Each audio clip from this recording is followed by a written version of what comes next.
여러분, 안녕하세요. 살다 보면 누구에게나 찾아옵니다. 견딜 수 없을 만큼 힘든 순간이요.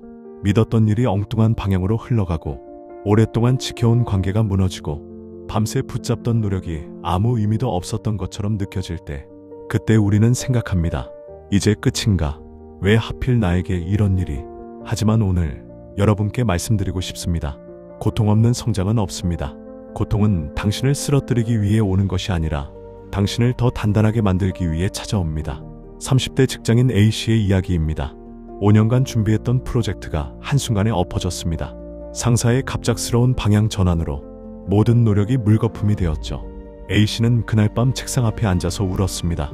내가 뭘 잘못한 거지? 5년이 대체 뭐였지? 20대 대학생 B씨는 어떤가요? 3년을 사귄 연인에게 갑자기 이별 통보를 받았습니다. 미안해. 나 이제 너를 사랑하지 않아. B씨는 세상이 무너지는 것 같았습니다.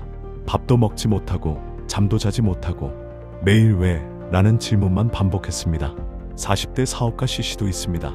거래처가 부도나면서 연쇄적으로 자금난이 왔고 10년을 키워온 회사가 문을 닫았습니다. 가족을 바라보는 게 두려웠습니다. 내가 가장으로서 실패한 거야. 어떤 사람은 일이 잘 풀리다가 갑자기 예상치 못한 실패를 경험합니다. 어떤 사람은 믿었던 사람이 등을 돌리는 순간 세상이 송두리째 흔들리는 느낌을 받습니다. 어떤 사람은 건강, 가족, 경제, 인간관계처럼 삶을 지탱하던 기둥이 무너지는 경험을 합니다. 이 순간들 속에서 우리는 쉽게 무너지고 스스로를 의심하고 삶 전체를 부정하게 됩니다. 하지만 명심하세요. 이것은 나만 겪는 일이 아닙니다. 당신이 특별히 운이 없어서도 아니고 당신이 뭔가 잘못해서도 아닙니다. 이것은 인간이라면 누구나 반드시 거쳐야 하는 통과 의례입니다. 살아있다는 것은 고통을 경험한다는 것과 같은 말입니다. A씨가 힘들어하자 주변 사람들이 말했습니다. 시간 지나면 괜찮아져. 다 지나가. 견디다 보면 익숙해질 거야. B씨에게도 친구들이 말했습니다. 시간이 약이야. 곧 좋은 사람 만날 거야. 물론 시간이 상처를 희미하게 만들 수도 있습니다. 날카롭던 고통이 무뎌지고 아팠던 기억이 흐릿해지기도 하죠. 하지만 문제는 시간이 모든 걸 해결해주지 않는다는 것입니다. 아무 준비도 없이 시간만 흘러가게 놔둔다면 상처는 자리만 옮겨 앉아서 또다시 다른 형태로 돌아옵니다. A씨는 그 후 새로운 프로젝트를 맡았습니다. 하지만 예전의 실패가 트라우마로 남아 중요한 순간마다 결정을 내리지 못했습니다. 또 실패하면 어떡하지? B씨는 새로운 사람을 만났습니다. 하지만 예전의 상처가 아물지 않아 상대방을 온전히 믿지 못했습니다. 이 사람도 떠나는 거 아니야? 시간은 그저 흐를 뿐입니다. 중요한 건 그 시간을 어떻게 견디느냐입니다. 도망치듯 잊으려고 하는 사람은 결국 같은 고통을 반복하게 되고 반대로 고통의 이유를 직면하고 그 안에서 배우려는 사람은 전혀 다른 인생을 살아갑니다. 우리는 고통이 찾아오면 본능적으로 피하려 합니다. 회사에서 힘든 일이 있으면 퇴근 후 술로 지워버립니다. 관계에서 상처를 받으면 새로운 만남으로 덮어버립니다. 실패의 두려움이 있으면 아예 도전하지 않습니다. 바쁘게 지내며 잊으려고 하고 쇼핑, 게임, 넷플릭스 같은 일시적인 위안으로 덮어버리기도 합니다. 하지만 고통은 피한다고 사라지지 않습니다. D씨의 경우를 볼까요? 직장에서 동료와의 갈등이 있었습니다. D씨는 대화하기 싫어서 계속 피했습니다. 시간 지나면 괜찮아지겠지. 하지만 시간이 지날수록 관계는 더 악화됐고 결국 팀 전체의 분위기를 해치는 상황까지 갔습니다. E씨는 어떤가요? 사업에서 실패한 후 다시는 도전하지 않았습니다. 나는 사업에 재능이 없어. 10년이 지난 지금도 E씨는 후회합니다. 그때 다시 일어섰더라면 도망칠수록 더 깊이 따라옵니다. 예를 들어 관계에서 받은 상처를 무시하면 훗날 비슷한 관계에서 또 같은 상처를 받게 됩니다. 실패의 두려움을 회피하면 평생 도전이라는 단어를 입에도 올리지 못합니다. 삶의 문제는 피하려 할수록 더 큰 그림자가 되어 되돌아옵니다. 니체는 말했습니다. 고통을 회피하는 것이야말로 인간을 가장 약하게 만든다. 가끔은 모든 것이 한꺼번에 무너지는 순간이 옵니다. 직장도 잃고 관계도 틀어지고 건강도 나빠지고 마치 인생이라는 집이 한순간에 무너지는 것 같습니다. 앞이 보이지 않고 몸과 마음이 텅 비어버린 듯한 공허함만 남죠. 그때 우리는 생각합니다. 이걸 견디는 게 무슨 의미가 있을까? 그냥 포기하고 싶어. F씨의 이야기입니다. 30대 중반 암 진단을 받았습니다. 치료 과정은 지옥 같았습니다. 항암 치료로 머리카락이 다 빠지고 온몸이 아팠습니다. F씨는 매일 울었습니다. 왜 나야? 나는 뭘 잘못한 거야?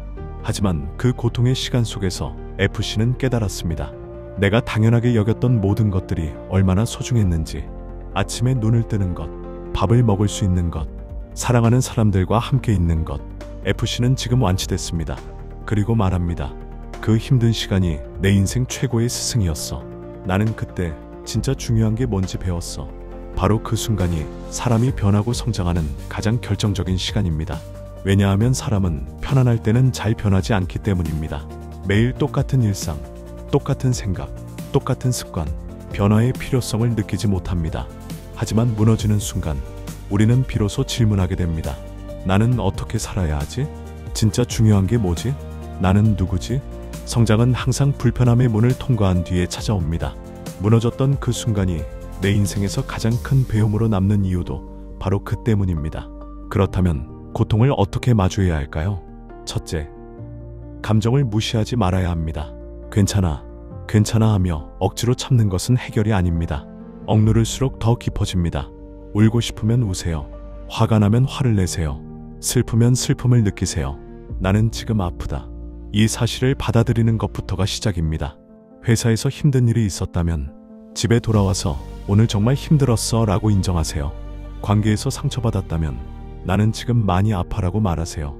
둘째, 고통의 정체를 정확히 바라보십시오. 막연한 고통은 더 두렵습니다. 하지만 정확히 들여다보면 다룰 수 있게 됩니다.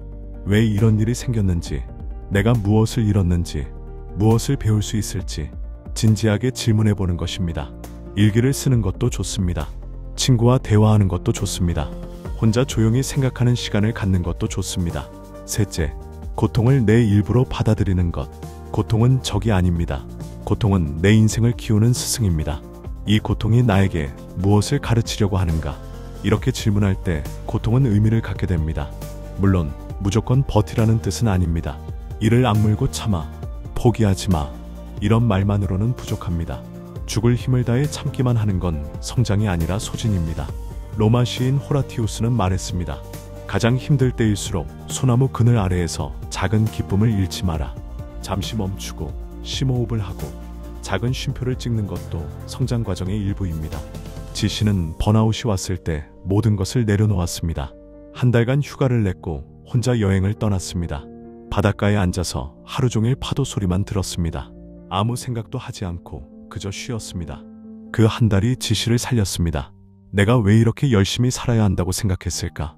내가 진짜 원하는 게 뭐였지?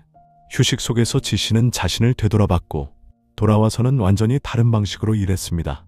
하지만 그 휴식 속에서도 다시 일어설 준비는 잊지 말아야 합니다. 휴식은 끝이 아니라 재정비여야 합니다. 쉬되 생각하고 멈추되 방향을 찾고 내려놓되 다시 들어올릴 준비를 하세요. 고통을 겪었다고 해서 누구나 성장하는 것은 아닙니다. 고통을 발판으로 삼는 사람만 성장합니다.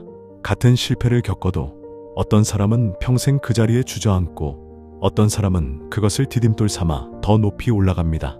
그 차이는 능력에서 생기는 것이 아니라 태도에서 생깁니다. H씨와 I씨는 같은 회사에서 같은 날 해고당했습니다.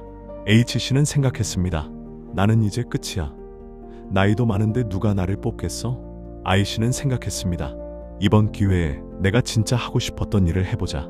5년 후 H씨는 여전히 실직의 트라우마에 시달리며 불안정한 일자리를 전전했습니다.